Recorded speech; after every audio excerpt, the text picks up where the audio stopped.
Bonjour à toutes et à tous, c'est Amphinobi94. On se retrouve pour une nouvelle vidéo en ce mardi 23 avril 2019 et on va parler de Tendurus ou plutôt Fulguris. Alors, que dire de ce Pokémon? Bah déjà, il possède un double type qui est très très connu. Hein, pour ceux qui connaissent très bien type vol électrique, il y en a pas mal. Hein. On a déjà eu Elector, hein, qui est simplement du même double type, qui est aussi vol électrique et qui est un très bon type, c'est ce que je disais. Je disais que c'était pour moi un des meilleurs types, puisque tout simplement en grosse faiblesse, il a tout simplement que le type glace et le type roche. Donc lui, il a l'immunité sol, et il a une résistance insecte, combat, vol, plante et acier. Donc dans l'ensemble, ça fait quand même pas mal de résistance, donc c'est très bien. 79 en PV, attendez, je bouge ça, voilà, je le mets plus haut là. 79 en PV, 115 en attaque, 70 en défense, 125 en attaque spéciale, 80 en défense spéciale et 111 en vitesse. Voilà. C'est un Pokémon de type électrique vol. Il a le talent, en talent, il a farceur et acharné. Alors, farceur était très bon, très très bon en 5ème génération, en 5ème et en 6ème génération, mais Tendurus, ça a simplement été, il est UBL, on l'a pas vraiment vu, celui-ci, puisque tout simplement en 7ème génération, on a tout simplement le type ténèbres qui est immunisé à farceur. Et il y en a certains qui ne comprennent pas ce que ça veut dire, c'est que tous les Pokémon de type ténèbres ne peuvent pas se faire toucher par farceur. Farceur, ça fait que les attaques de statut sont prioritaires, que ce soit cage éclair, tout ça. Et du coup, ça ne fonctionne pas, parce que tout simplement, les types ténèbres, la plupart des types ténèbres sont immunisés, donc Amphinobi et plein d'autres types ténèbres, il n'y en a pas qu'un, il y en a beaucoup, beaucoup, beaucoup. Du coup, c'est un petit peu le petit problème de Fulguris forme la forme génie où il est très peu joué. Il était très très joué en 6ème génération. Il profitait de provoque, de feu follet, toxique. Voilà, il avait quand même tonnerre en move pool, hein, on va vous montrer. Voilà, en 7ème génération, il était joué Nasty Plot. Enfin, je vais vous montrer.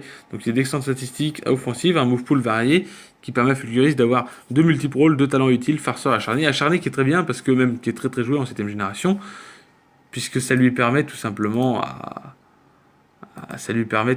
lui-même de tout simplement pouvoir, s'il subit une baisse de stats, d'avoir son attaque augmentée. Mais il est plutôt joué spécial, hein, malheureusement. Donc son attaque sera boostée.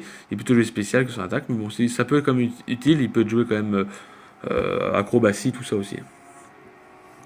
Donc il y a des statistiques offensives insuffisantes. Il est vulnérable au piège de roc, malheureusement. Il est souvent joué aérosélite avec le talent acharné. C'est son meilleur talent, même si l'autre est utile aussi.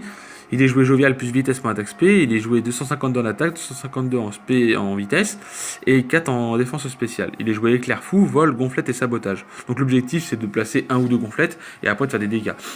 Voilà. Il est pas mal comme ça aussi, il fait de dégâts. On peut lui mettre les restes ou leur bevy.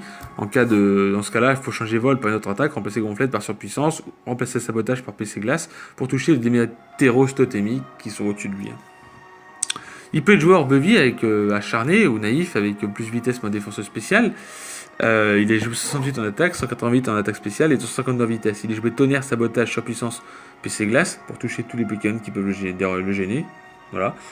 On peut remplacer la PC glace par Cradovague ou Herbe ou PC vol, qui peut être pas mal aussi, et préférer les restes à leur bevy.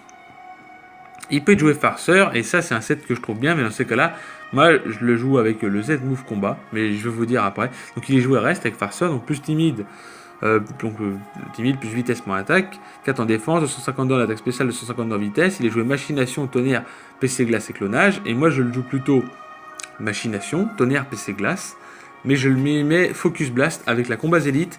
Et vu que je le joue farceur, j'ai Nasty Plot qui peut passer en priorité, et du coup je peux me booster en priorité face à un adversaire. Un adversaire où je suis sûr qu'il ne pourra rien me faire, je fais Nasty Plot, je peux me booster à plus 2, et après je peux tout simplement faire mon attaque Z de type combat, ou tout simplement me lancer un tonnerre ou un PC glace, un plus 2 vous allez faire très très mal. On peut remplacer la PC glace par clonage, ou clonage par Exploforce ou Nether, comme j'ai dit, ou la PC glace par PC vol, ou clonage par Cradovac, ou jouer leur bully. Un set profitant pleinement du talent farceur avec provoque ou cage éclair. C'était très joué en 6G, mais moins en 7ème génération, puisque comme j'ai expliqué, il a ce petit souci de tout simplement de se retrouver en difficulté, puisque c'est un Pokémon qui a un très bon double type, qui a quand même pas mal de résistance, mais un type roche ou un type glace, et voilà, vous faites plus rien. Mais c'est pour ça que je le joue avec Exploforce pour toucher tout ce qui est type glace, hein, la plupart du temps, et pour toucher tout ce qui est type roche, et aussi type glace, parce qu'ils prennent les dégâts Exploforce. Sachant que les attaques Z ne ratent quasiment jamais, c'est l'avantage. Bah moi je préfère tout simplement lui mettre l'attaque Z de type combat avec Exploforce pour être sûr de... Imaginons, je sais pas, en face il y a un tir nocif, bah je serais beaucoup plus serein d'avoir l'attaque Z de type combat et de pas rater mon Exploforce là, que voilà, et les attaques Z sont vraiment cet atout utile de pouvoir jamais rater quasiment. En partenaire, on peut lui mettre Megametalos qui peut éliminer les stallers spéciaux et les types fées grâce à son move pool offensif. Il peut également résister aux attaques de type glace et roche qui mettent en danger Fulguris. En retour, Fulguris profite de son immunité pour venir sur les attaques de type sol destinées à Metalos Mega ou Metalos tout court, mais Metalos Mega est quand même très fort. Tyrannosif piège avec poursuite les Pokémon de type Psy qui posent problème à Fulguris comme Latios, et Minotape élimine les Pokémon de type roche et glace susceptibles d'handicaper Fulguris. Mais peut aussi enlever l'Entreazar grâce à tout rapide spin, qui lui sont fortement utiles parce que Fulguris les craint. Voilà, c'est tout pour le set. Donc voilà. On se retrouve demain pour tout simplement parler de Fulguris avec la forme Totemilk. Et puis je vous souhaite une bonne journée et je vous dis bye tout le monde.